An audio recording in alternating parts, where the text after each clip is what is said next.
intro. We'll get rolling. All right.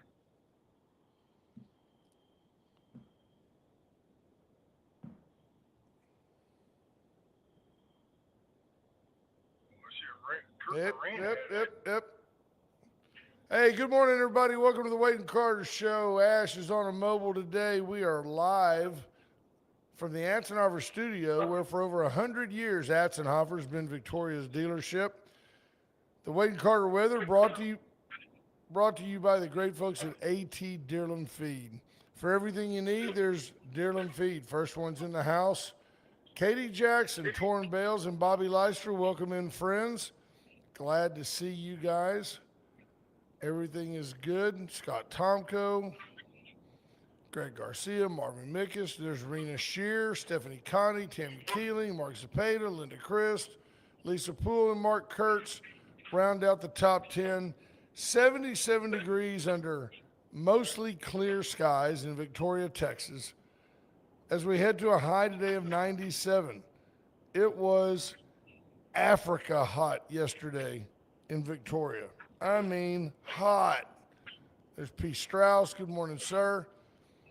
Patrick Strauss reminds me a First State Bank of Louise ode to the crowd Astros update.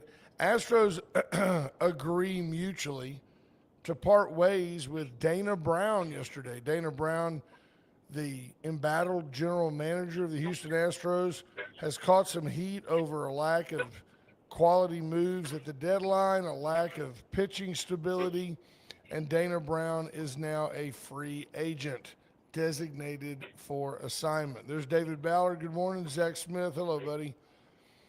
So I've got Ash on a mobile. Ash, are you there, bud? Well, yeah. Why did I not hear about this with Dana Brown? Well, because you're in Oklahoma. Dana Brown agreed to part ways with the Houston Astros. I have a Wow. feeling that conversation went like this. Hey, Dana, this is Jim Crane. You're fired. That's okay. I quit. There's your Well, mutual parting of the ways.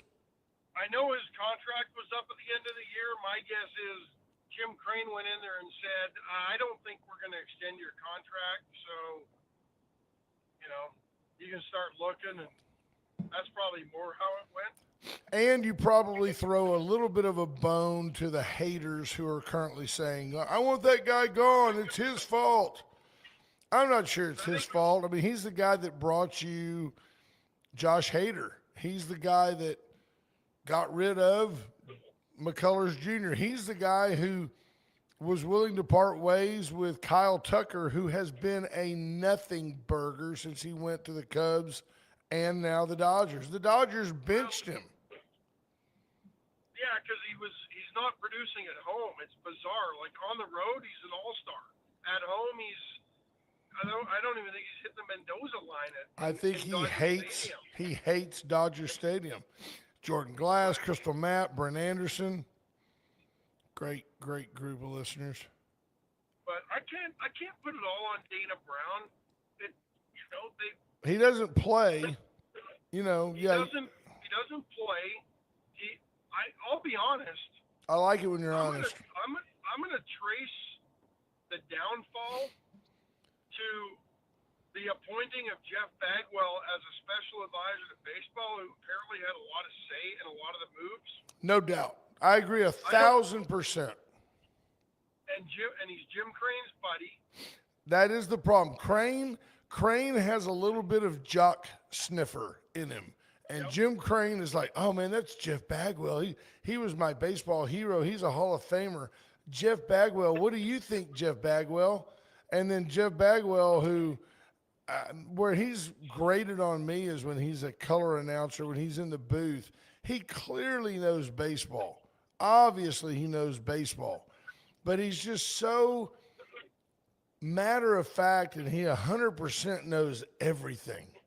And I'm just like, nah, you're not, you're not the guy.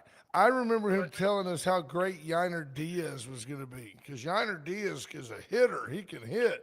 Well, he was wrong about that. Brad Mitchell, Monty Howard, John Anderson, good morning. I think Andrew Alvarez. that's where the moves have hurt him I agree. in some of the coaching. I'm not sure a spot. I think it's Espada's gone too. You know that, right? It just hadn't happened yet. well. I mean, it's just typical. You get a new GM, and they're going to bring in their coach, right? Right, and Which I'm all for it. I would trade this whole team again, except for Pena, Paredes, well, Alvarez, and Hader. how many times in sports do you hear this, right? Well, this is the coach all the players wanted. This is the coach all the players wanted.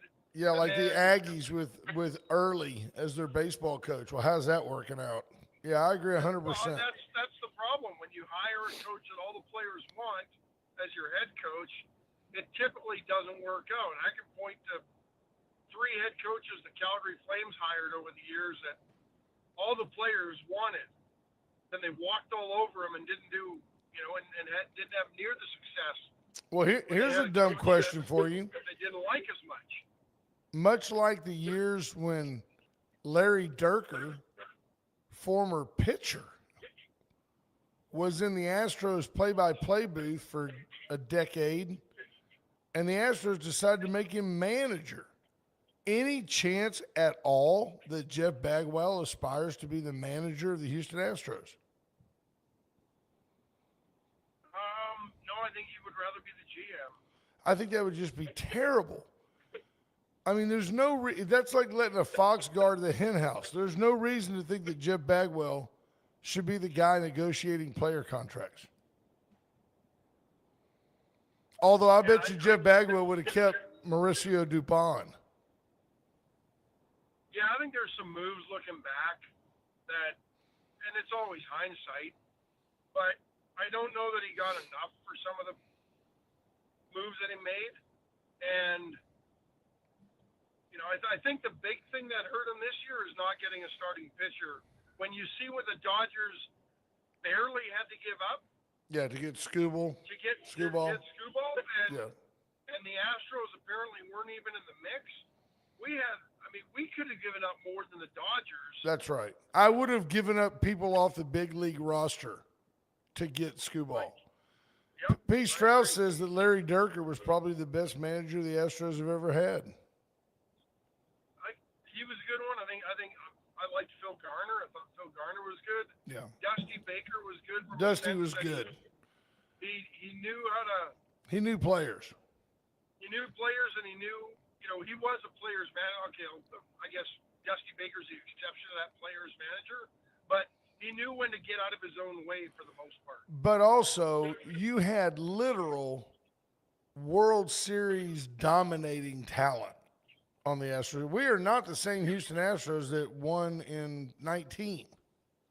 No, and Dana Brown inherited that team a little bit, but I think he made a few tweaks. So Correa and Altuve are the only 2 players still on the team from our last World Series team, I believe. From our last World Series team, much less victory. I think that's right. Rena Shear says, moving on. We've talked enough baseball. Rena, okay. For you, it's only been 6 minutes. Though, I do want to share with Rena, this is a good time to tell you folks this, because Rena's somebody that could decide to make a difference on this. There's Norm Burgess. I think I'm getting to the point where I'm going to blow off the 10-year anniversary party for Wade and Carter. I've done some research. What I had planned is to relet the Club Westerner. That's almost $2,000. To hire the Scott Taylor Band for a reunion get-together, which is probably $1,500. They now need a sound guy. Scott doesn't have all the equipment that he used to have because they're kind of retired. At least the Eagles kept their speakers. But that's going to cost another $1,200. We're looking at right. We're looking at about $5,000 to throw a 10-year anniversary party that I have no doubt would be just as successful as the 5th. But I just don't. I just don't have the energy or the resources to put $5,000 into a 10-year anniversary party. So unless there's a huge outcry from folks in the community that say, hey, let's do it, then we'll just blow it off. It's fine. Me and Ash will go somewhere and have a nice dinner, celebrate 10 years, and we'll go back to work. There's Clayton Helt checking in. Clayton Helt reminding you to use White Wing materials. If you need sand, aggregate, topsoil, fill dirt, if you need anything for your next landscaping project, by the way, news to follow of a landscape resource for those of you like me, Torrin Bales, that like to plant things. Clayton Helt will have a green thumb in that project before long, and we'll be talking about that. There's Heather Stewart checking in on the way to school. Good morning. Be safe on the roads. Bruce Woods. Buenos dias to you, mi amigo. Hope you're doing well.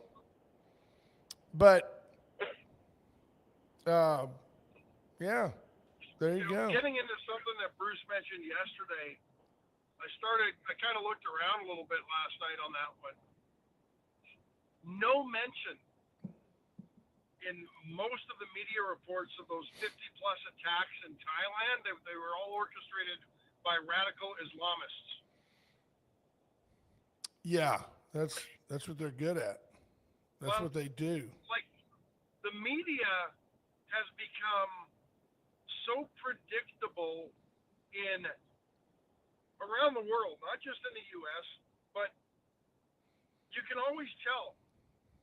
They'll throw a mugshot of a white person who's convicted of a crime or suspected of a crime or wanted, a fugitive. But right. When they only print their name and their age, maybe their gender, or they don't even do that sometimes because the name will give them away that they're a radical Islamist. Michael. Muhammad al-Saeed. They don't even print that. We're looking. No, that guy's running for governor. Come on. We're looking for 3 brown, light or dark-skinned individuals. They don't even go to that. They don't even do that anymore. But it's crazy how by omitting certain descriptors that used to be in there, you know exactly who the perpetrators are. Yep, absolutely. So real quick, that reminds me, Target has pulled a Halloween costume from their way too early to be promoting Halloween ads and apologized because if you haven't seen this outfit yet, somebody got offended on behalf of somebody. That's 1,000% what happened. There's a kid he's in black. I assume it looks like a boy. I mean, the outfit is not flattering, but the outfit is gender neutral. Yeah, absolutely. So the pants are black and orange diamonds, and the top is kind of like the Charlie Brown print, but it's black and orange like zigzags that go across the top of it. So they match, but they contrast. He's got on black tennis shoes and black gloves and a little top hat that's black. It has orange on it, and then there's like a little white flower on the front. And it has a big toothy grin like a gator that you pull up over your face, and it gives him a big toothy grin.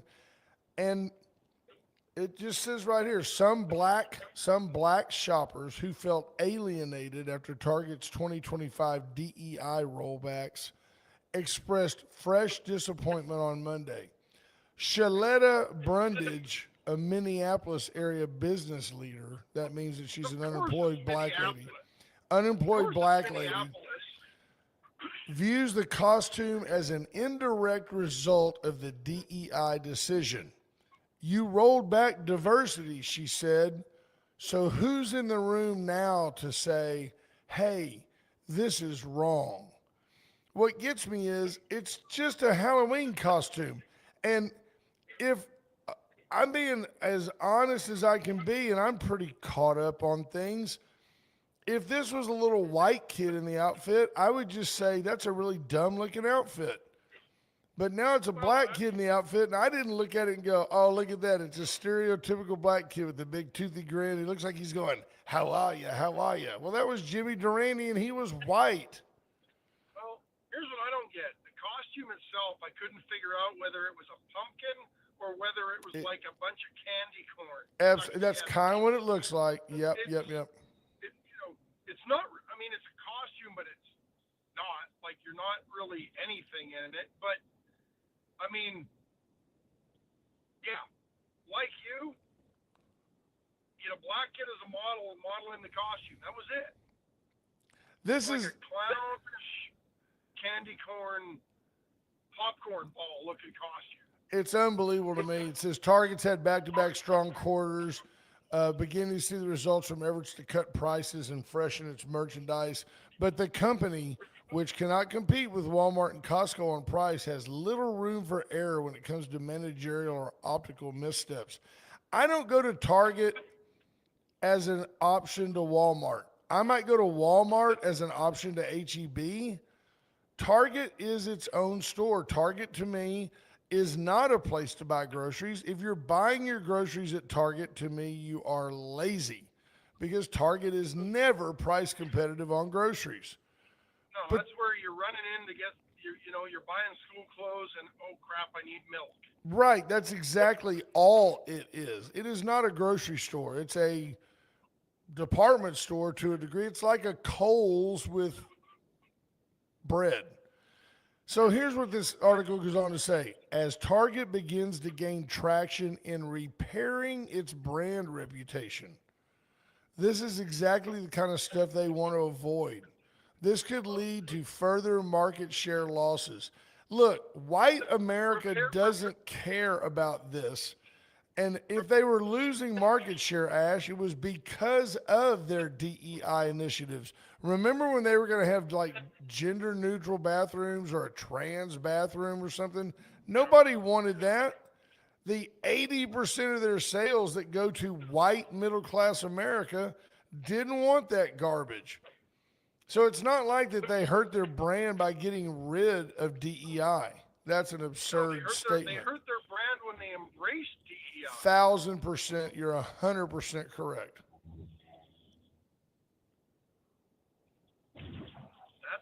And so, it's funny, now that they've walked back from their DEI initiative, they've had 2 good quarters.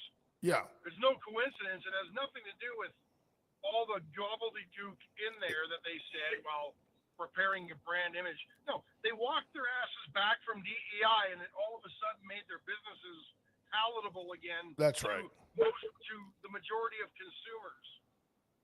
Yep, 100%. I mean, it's like next, because we just solved that problem. Target went back to being a normal location, and their sales flourished. It's no different than Bud Light got rid of the he, she on a can, and the next thing you know, their sales are good again.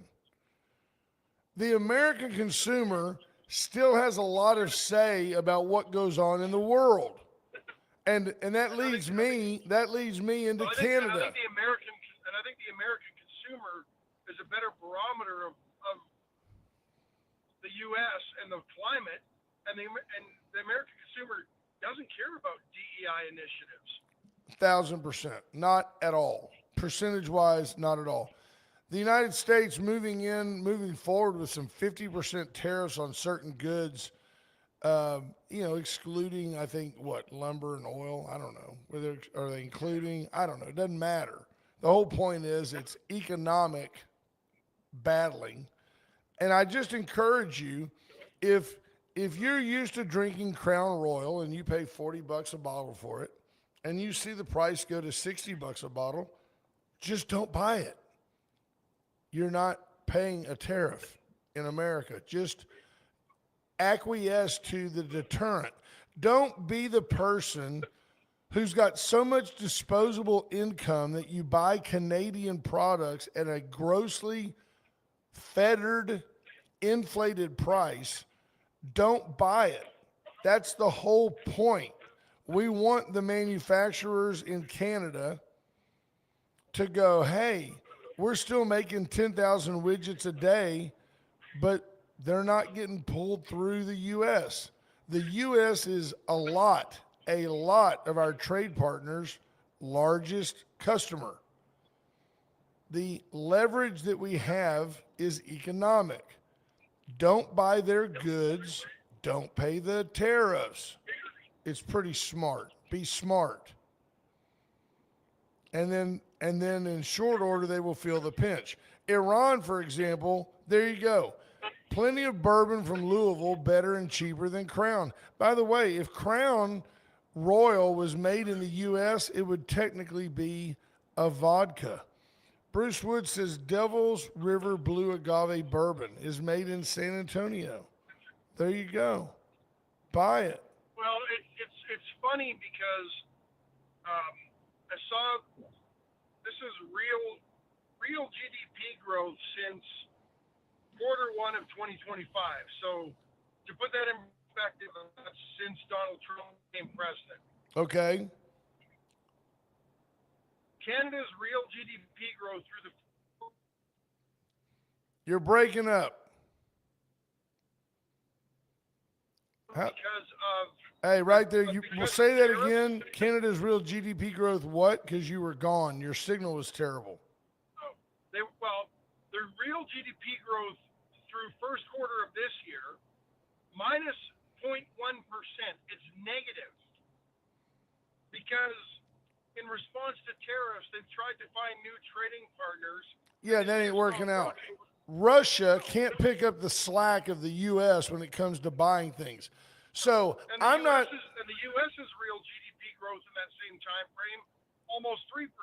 Yes, of course, because the U.S. economy is booming. People just don't realize it yet at the pump or at the grocery store. These things take a minute. But here's something to understand.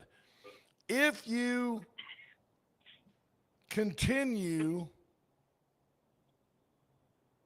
to hold the country's line as pertains to the economy, you will direct. I'm not saying it's friendly. I'm not saying it's even, but I'll flip hats on you in a minute because Canada's not always friendly either. I think you turn around and say, we're going to hold the line here and we're not going to buy those tariffed goods. I like Crown Royal, but I'm refusing to buy Crown Royal at $60 a bottle. I'm not going to do it. When you don't do that, when you join Linda Chris to go, that's over. I'm going to try the San Antonio bourbon. When you do that, when you, God forbid, buy American, all of a sudden you put pressure on these countries to acquiesce to what you want economically. And before you say, well, that doesn't seem fair, and Torrin Bales is right, Canada has zero leverage. That is absolutely true. At the end of the day, Canada doesn't have anything that we have to have. We can get it somewhere else. They can't replace the world's largest consumer nation directly adjacent to them. Everything. And the U.S. can't replace Canada either because we are each other's largest trading partner. You don't that's just true. replace that overnight or by finding another market. It just doesn't happen. I agree. So we need this to work, which means people need to pay attention to what they buy. Canada has lots that the U.S. needs. Good maple syrup. Oh, yeah, we need that. We need maple syrup. Bernie Sanders has that in Vermont. How about this, though? How about the idea? Poutine, cheese curds, click, treat. How about Canada, though? So back in the day when there were a bunch of separationists that really wanted French-speaking Quebec, that area, Ontario, to spin off and kind of be their own country. Quebec, not Ontario. Whatever. One of those inconsequential Canadian provinces. When they wanted them to spin off and be their own deal, the French government, the Canadian government acquiesced and said, okay, we'll always have a certain amount of French programming and yada, yada, yada on our CBC, which is their government-run propaganda arm. That'd be like NPR being the official radio of the world. So the Canadians who don't really have free speech decided that they were going to control every aspect, and they did it. It was a. You'll be surprised I know this, Ash, but it was an act that was enacted in 1991, and it basically says you will promote the Canadian culture, which I don't know if anybody's looked lately, but that's a bunch of white people in Canada. And they want to promote the Canadian culture in their arts and in what they watch on television. So they are now telling, so here's Canada who's clamoring for something other than the Hoser twins. And there are people who are saying, well, we want to watch Netflix. And now Canada's trying to tell Netflix, you need to incorporate a certain percent of Canadian content in order for our country to buy your product. Well, here I'll give you a little history on this. It goes back even further. At one point, there were Canadian content rules on the radio and TV. That's how Gordon Lightfoot and Anne Murray became international stars. Well, they were probably two. They were probably two of the only ones that were worthy of anything in Canada. But you had a bunch of idiots that weren't any good on the radio because you had to play them. I mean, it was subsidies for crappy musicians was what it was, and terrible television and really bad movies. But anyway, so those rules started to relax, and then in the 90s, all of a sudden, Jean Chrétien, I think, when he became prime minister, was like, "Oh, we can't do this no more. We got to figure out what our Canadian content is and protect our Canadian identity," because they didn't know what their Canadian identity was anymore. Right. So that's the Cliff Notes version of how it started in the 60s when American TV became a little more prevalent because, we only had one channel in Canada and the U.S. had three. That's right. And we could get those three channels up there. But here's the thing. Canada has something similar to Netflix or streaming. It's called Crave, and it sucks. Well, of course it sucks. I mean, yeah. The only programs, and the funny thing is, the programs that Americans like from Canada, like Schitt's Creek or Letterkenny or Shoresy, those products stand on their own because they're quality and they're funny and they're good. And they should. You shouldn't force that.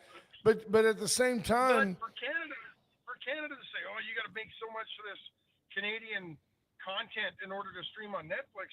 Netflix has a ton of international content. yes, but not by mandate. They have it because it's meritorious. It deserves to be on the platform. That's why it's there.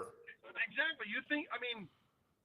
Korean dramas are all the rage on Netflix right now. And you think South Korea went, "Oh, you got to have a bunch of Korean dramas or we're not going to allow you in South Korea." Doesn't work that way. It didn't happen. The other thing is, in fact, I was listening to Breitbart this morning, and Slater's guest was a guy named John Carney, no relation.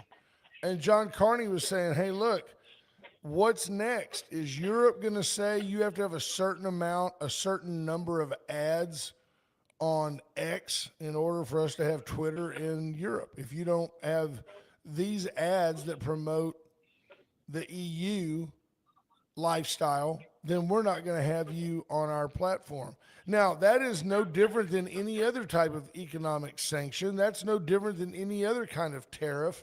Somebody like X is going to say, well, that's fine. We don't need you then. Or they're going to say, well, we really want to be in that market, so we'll work with you. Yeah, so it is what it is. The Canadian tariffs will work. They are working. Otherwise, it's a one-way squawk. I don't hear any of you complaining about, I can't buy something from Canada. You hear the Canadians in mass saying, hey, we've got a problem. We need to work this out. It's funny. You can buy Crown Royal down here cheaper than you can in Canada, and it's made in Canada. And I can give you a couple of reasons for that. Taxes, and union labor. Yep. You got to look for the union label. And, at one point in Canada, this is how crazy it is, you had a brewery like Labatt and Molson, right? The two big breweries. Right. They had a brewery in each province of Canada because it was illegal to ship Molson Canadian brewed in the province of Saskatchewan across provincial lines into Alberta or Manitoba next to it. It's You had to crazy. treat it as you had to treat it as an it was otherwise it was Import. treated like an import. Exactly. Like and there was there in British Columbia there's a Kokanee brewery. It brews a pretty good lager and they've got an ale as well. And anyway, it became very popular with the tourists into British Columbia when I was growing up. But in order for Alberta to bring it into Alberta, it had to be treated as an import, which meant in order for Kokanee beer to be imported into Alberta, and there were only so many import slots, that meant Coors had to come off the shelves in Alberta. I'm just using that as an example. But they had to give up an American beer to import a Canadian beer. It's changed since then. That's no longer the case. Now the marketplace kind of rules. Whatever people want is what's on the shelves. But I mean, that's how that'd be like Texas saying Louisiana, you can't import a beer into Texas without it being or we treat it as an import. Well, Dumb. here's the big picture on the Canadian tariffs. Canada's GDP for the year down 0.1%. It's about to get worse. There is absolutely nothing you can tell me about that it's going to really affect your life if you decide for the next 6 months, do not buy Canadian. Folks, First State Bank of Louise Astros update on hold today. Astro, we gave you a lot of Dana Brown just a minute ago. Get into the First State Bank of Louise today. Free checking, free savings accounts. Open them up for your kids. School has started. If you're going to give your kid an allowance, I think that's dumb. Give your kid tasks and then pay them for them. Teach them the economy. Let them put their money into a First State Bank of Louise checking account that's all electronic. They can operate off the app. They can move money from savings to checking off the app. They can use a debit card and get no new mail at the house. Everything is online. That's the way the kids like it. And it's free. Chesnick Furniture, Chesnick and Love make your house a home. Get in and see why you just always do better at Chesnick. Bobby Leon, absolutely supportive yesterday of having no ad as we had a quality interchange with Lois Colkhorst. We talked about A&M Victoria. We talked about the Terrell Center for Youth. Talked about her tireless efforts on our behalf in Austin. Thank you, Chesnick, for being an original and unbelievably faithful sponsor of the Wade and Carter program. Palace Bingo, where friends meet friends. Been together a long time. Palace supporting 7 local charities, the Kiwanis, Warriors Weekend, Boys and Girls Club. All good things, all good times. Get out to Palace Bingo, enjoy the L&L Grill, play bingo, and have a ball. USA Concrete Coatings and USA Concrete or Foundation Repair. They can level your driveway, seal the cracks. They can level your garage floor and put down a tough as nails polyurethane coat that won't. Crack sticks, peel or fade. There you have it, my ventriloquist dummy. Practically sitting on my knee. Yeah. Ray Kinghorn. Who's the dummy? Yeah, that'd be me. Ray Kinghorn says Russia and North Korea are Trump's besties now. Free trade with them. Only countries not imposed with tariffs. I look at that as advertising for capitalism. I don't think Russia's they may be tariff free, but they're not sanction free. Sanctions don't work as well on huge countries. Russia has the ability to grow wheat, for example. They imported ours, much like we had the ability to drill for oil, but we imported it from the Middle East. It was more convenient. I think there's some interesting things going on with North Korea. Don't think for a second that Trump is some buddy of Kim Jong-un. He's just trying to keep the little fat man down low, keep him beat down a little bit. Don't give him a reason to do anything crazy. Well, I didn't understand his posturing with South Korea last week. That was weird. I thought it was weird. I thought it was weird, but I think he's vindictive.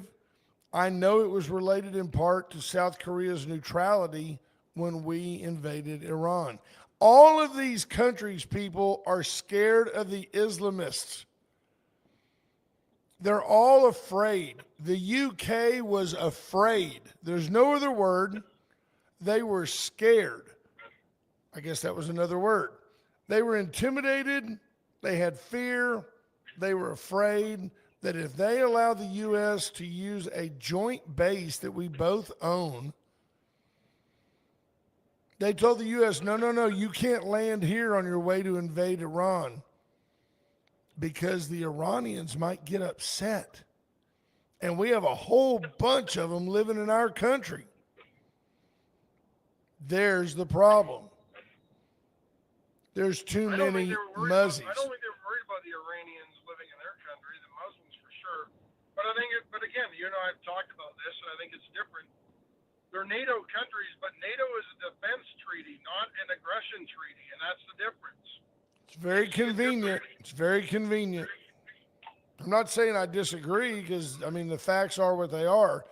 It's just very convenient that you have a threat to an entire region. You know, the majority of our oil doesn't come through the Strait of Hormuz. Not even close. You say that, and the same thing with Korea and Japan. You have a threat in North Korea with a guy that actually has nuclear missiles, and we don't do anything to him. Well, don't you feel like his country is failing enough on its own? Doesn't the world know that? And not to mention, there's not a billion of those North Koreans. We could certainly neutralize North Korea very quickly, vaporize North Korea very quickly. Iran now saying they're going to full-scale retaliate against the U.S. These people are ignorant. They really. What kind of what are they going to retaliate with? It's an economic D-Day, according to Scott Bessent yesterday, right? And these are going to be the biggest sanctions ever. What leverage does Iran have, and what can they do? Nothing. Apparently, last week, 200 ships went through the Strait of Hormuz, so the strait is kind of opening. I'm waiting to see, we got to, have we given Iran enough time to replenish their naval blockade? I don't know yet. How much of this do you think, Ash, is potentially that the U.S. is watching closely where Iran is getting their rearmament supplies? I think the drones, it's proven they're coming from Russia, and Russia gets it from China through North Korea. It's the trail's there, but I don't know where else Iran can get it from. Yeah. But and I don't know how Russia can give it to them when they're trying to fight their own war. Yeah, you mentioned Scott Bessent as he's the Treasury Secretary. Operation Economic Outcast. This is from Bongino Report. Bessent says the campaign targets 5 of Iran's lifelines: digital assets, technology, gold, aviation, and shipping. I'm hearing so much smoke, Ash, around the idea. Can you hear smoke? I don't know, but I'm hearing so much smoke around the idea of an invasion, if you will, of like cyber warfare, where Iran attempts to shut down our power grid, hold us hostage without electricity. Well, didn't they attack a power station in England online last week and locked it offline for about a week? For like 4 days, there was no power. Yeah. So they are capable, and that's apparent, and that's probably what that was, a show of strength. See, I agree with Bruce Woods again, who's been around the world. Says nukes are deterrents. For Iran, they would use at will with zero apprehension. I could not agree more. I believe that if the Iranians could get their hands on a nuke, they would find a way to drive that via a vehicle into the middle of Israel and set it off. I believe they would feel like that was their birthright. That's what God wants them to do. Yeah, I don't think they're going to strap it into a missile and launch it that way. I No. agree with you. I think it'll be a suicide bomber, and that's how they'll get it done. Yep. It'll be a dirty bomb set off somewhere. Yep. The whole thing is hilarious. It's so I've just never seen like the idea just of somebody being so suppressive. The way they treat their women, the way their women allow themselves to be treated. I mean, the number one problem in the United States today is the feminist, educated, liberal white woman. That's the biggest problem in this country. Because they wear their feelings on their sleeves. Everything is an outrage. And yet in Iran, their women are slapped around. They use rape as a way to manage their women. They don't want them educated. I don't get it. I mean, it's amazing that the left is more in line with them. They have to cover up because the Muslim men can't control their urges. Yeah, that's what gets me is you have to cover your wife because you don't want other men to lust after her, and yet everything they do involves 72 virgins. Yeah. And by the way, I'm from South Texas. Give me 10 women that know what's going on. I don't need 72 that don't have a clue. Come on. But I can't, the equation in my mind doesn't make any sense that for 50 years, 60 years in this country, we fought for women's rights and equality, and those same women want trans in their sports. Are chanting Free Palestine. Yeah, it's just crazy to me because it's a party based on ignorance. And they're pro Hamas and they're pro keeping the women down in the Middle East. And they're like, you fight for 2 decades to get Title IX, and you overcome things like, Donna Lopiano overcoming as a women's athletic director at UT, going head-to-head in D.C. against Darrell K. Royal. Coach Royal saying Title IX will ruin women, will ruin football. It'll ruin the sports. It'll take all the money. Of course, Darrell Royal didn't understand syndication and NBC Sports. But at the end of the day, the fight went on. Women have obtained so many rights. And like you said now, Ash, those young hippie women who didn't shave their armpits and smoked a lot of dope, now they're old hippie women with purple hair and tattoos that are shriveled. And they're arguing, let the trannies play in the sports. You men are so weird. What Darrell K. Royal didn't admit was college football was going to ruin college sports. Yeah, and it has to a degree. I do think it's interesting that you guys, I'm sorry, this is going to offend some people.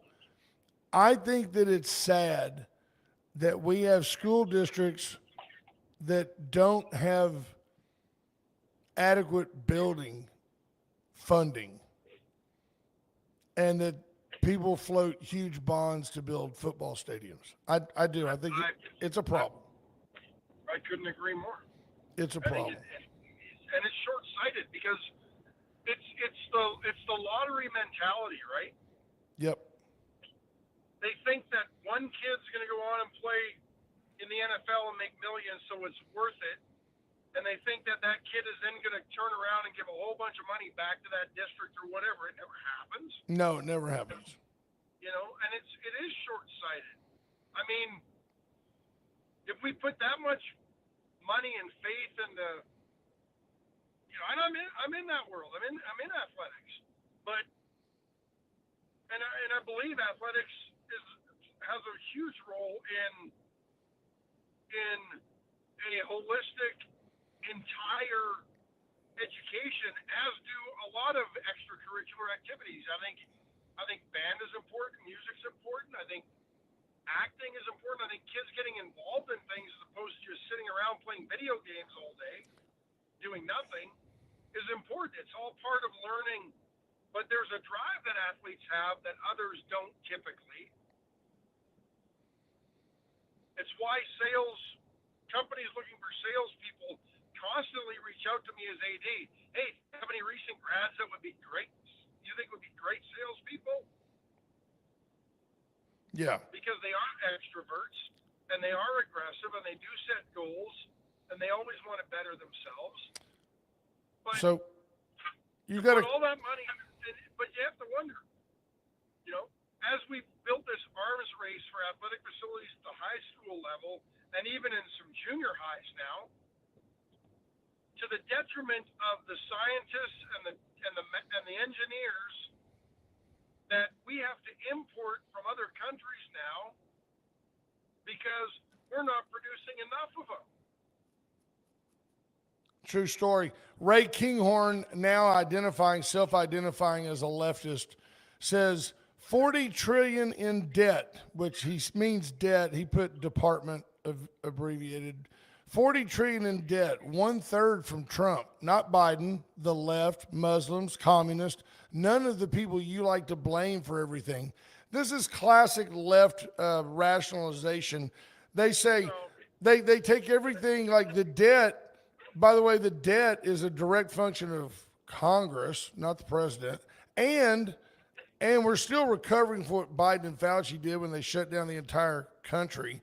And what's happening with the Muslim invasion of our country, the communization of the Democrat Party, has absolutely nothing to do with the debt of the nation. They like to make these false equivalencies, you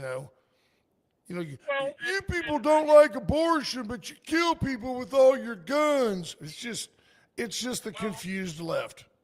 Here's since Reagan, and really since Nixon completely untied the U.S. dollar from gold, Right. the debt has increased. Reagan, it went up, to the highest level under Reagan. Bush 1 kind of stayed about flat because he was really a do-nothing, know-nothing president, right? Clinton got the balanced budget and kept the debt pretty much flat. Then Bush 2 comes along and it goes through the roof. Obama went way through the roof. Yeah, no doubt. Cash for clunkers, 2008, all that garbage. Trump's raised it. Biden raised it. Part of that's COVID, but the problem is, and they always blame the tax cuts, right? Well, the tax cuts gave relief to Americans and business owners. Absolutely it did. But Congress and the Republicans are to blame here because they keep raising the debt ceiling. It's going to be $41 trillion, and we're going to hit it in freaking, in the spring after the new Congress is seated. But Right. our congressmen and women on the Republican side and the Democrats who refuse to cut spending are the problem. And the fact that, think about when Clinton was in power. Who was the speaker? Newt Gingrich. They were actually fairly effective. You had a conservative speaker and a fiscally conservative Democrat in the White House, and they worked together to balance the budget and cut spending.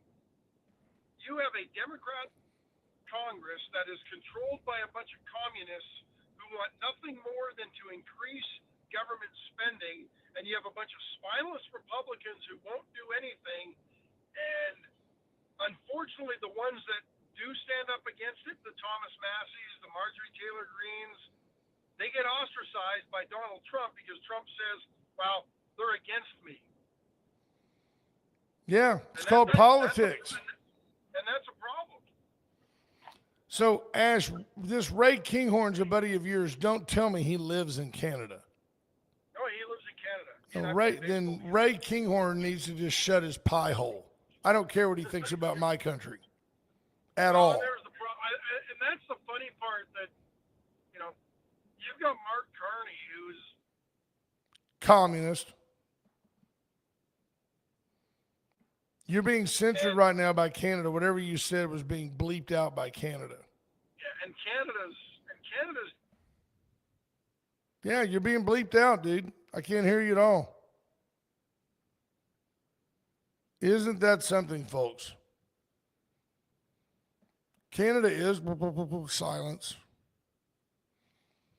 I'll wait for Ash to come back because he'll come back with the vigilance. Veracruz Restaurant inviting you in today on Pre-Caldo Tuesday, Wednesday.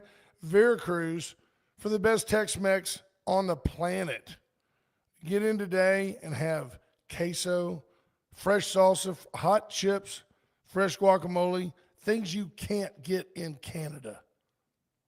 Get into Veracruz today. Allen's Wrecker Service, 578-6300.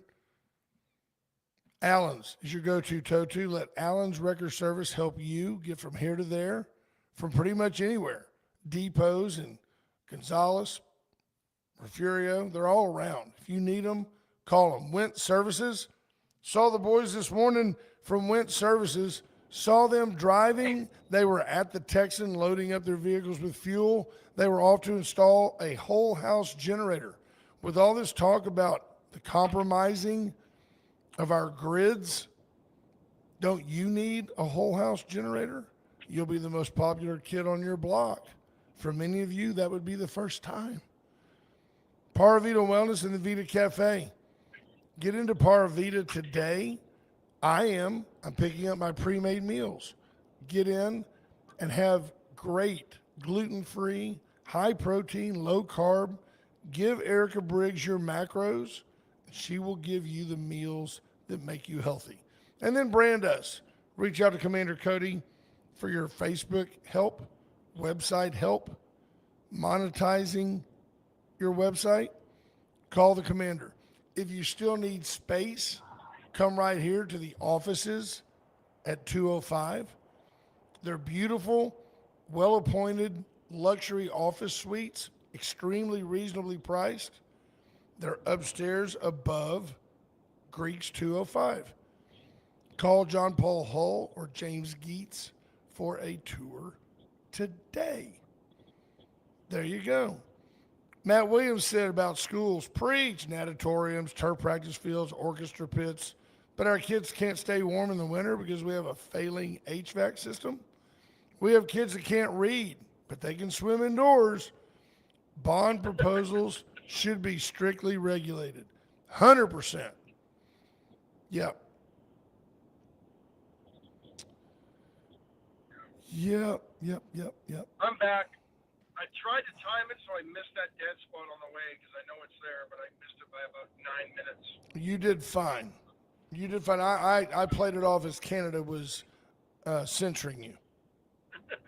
That was my take. I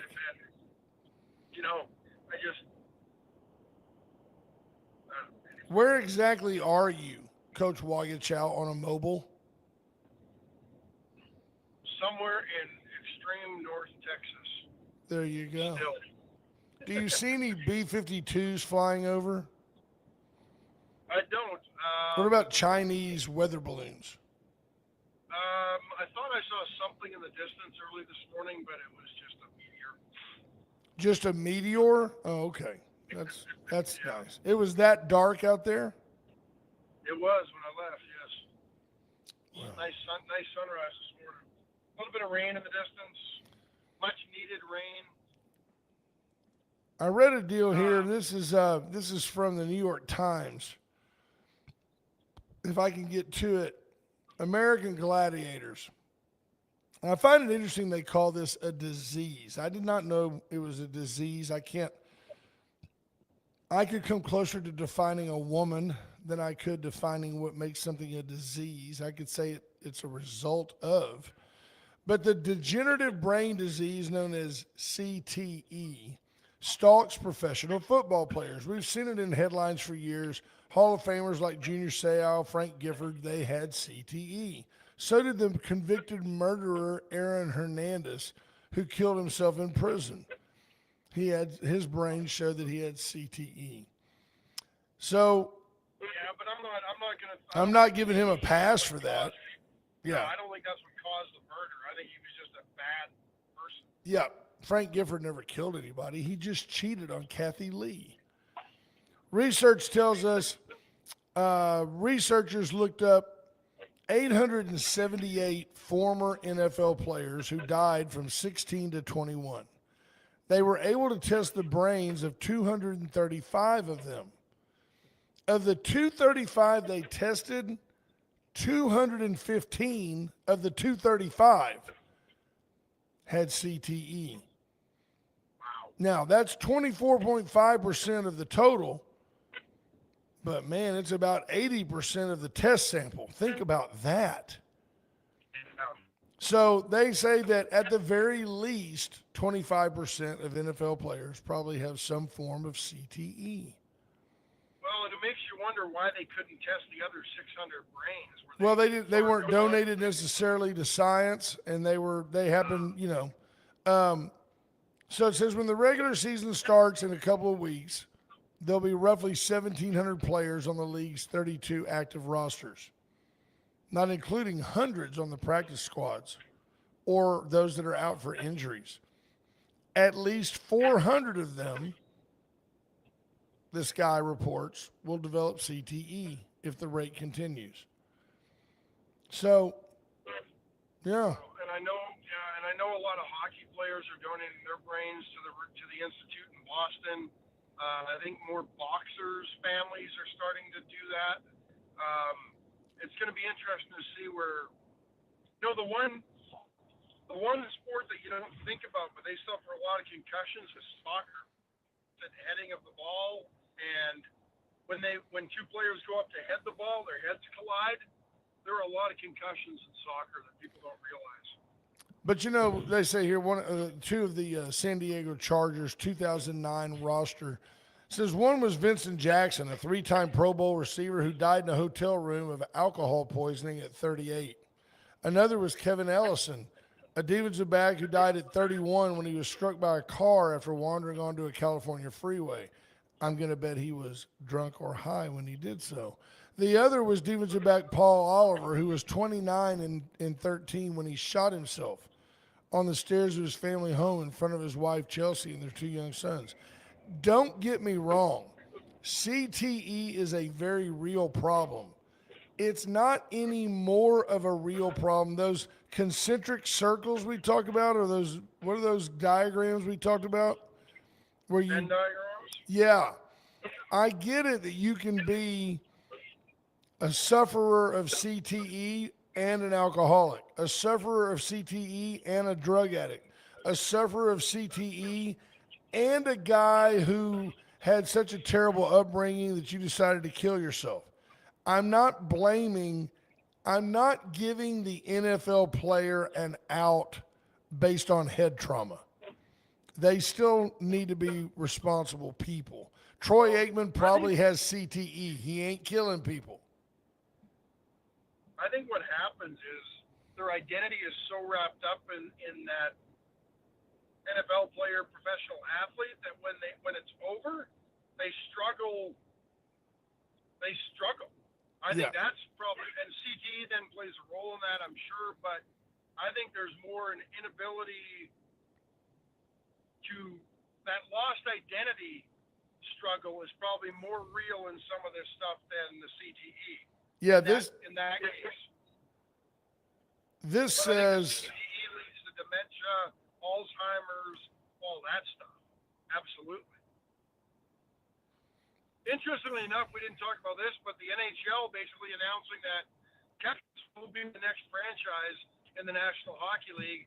Whether it's Austin or Houston, we don't know yet. So much better if it's Houston. I mean, I agree. so I think much that's better. exciting. That's exciting for the Dallas Stars. That's exciting for the NHL. It makes sense to be in Houston because it's the fourth largest market in the country. Right. You'll have 25,000 people a night wander in, as opposed to Austin where you'll have a bunch of high dollar tech owning Well, season ticket holders. and where are you going to put it in Austin? I mean, traffic is so bad there now. I mean, relatively speaking, getting out of Minute Maid after an Astros game Is easy. isn't that bad. That's right. It is really. It's worse getting out of Memorial Stadium after a West or East football game. So here's the deal, and this comes back around very quickly because we've reached the top of the hour, but it's worth sharing. People are saying, hey, look, you're probably safer as a commercial fisherman or a coal miner. One scientist told John report, that Russian roulette has better odds than playing football and not getting CTE. Says, we've never seen things this dire. Here's the deal. In most cases, OSHA does not take enforcement action with regard to professional athletes. The NFL is simply too big, too popular for people in government to want to change its rules or abolish the sport. In 2024, its revenues were more than $23 billion, and 35 of the top 50 U.S. telecasts last year were NFL games. Dangerous as it is, football is our culture. I agree 100%. These are the modern day gladiators. But be aware, we still, as school districts, glorify this to the point of going into huge debt to build monuments to this sport while we have schools that don't function properly. It's something to think about. With that said, I wish we had a new stadium. I do. Well, and when Texas basically is a C on their TEAA assessments across the board. Well, we got an A in football, bro. We got an A in football. Yes, we do. Folks, we've reached the top of the hour. I hope that you guys all have a safe and wonderful day. Those of you that checked in today. Thanks for joining in, Ray. Appreciate it. Yeah, thanks, Ray, you liberal cuck Canadian. By the way, hats off to all of our wonderful sponsors. Thank you again, Atzenhofer, for just being the best sponsor on the planet. Have a great day. Know that you're loved. We'll talk to you all tomorrow. Goodbye, eh?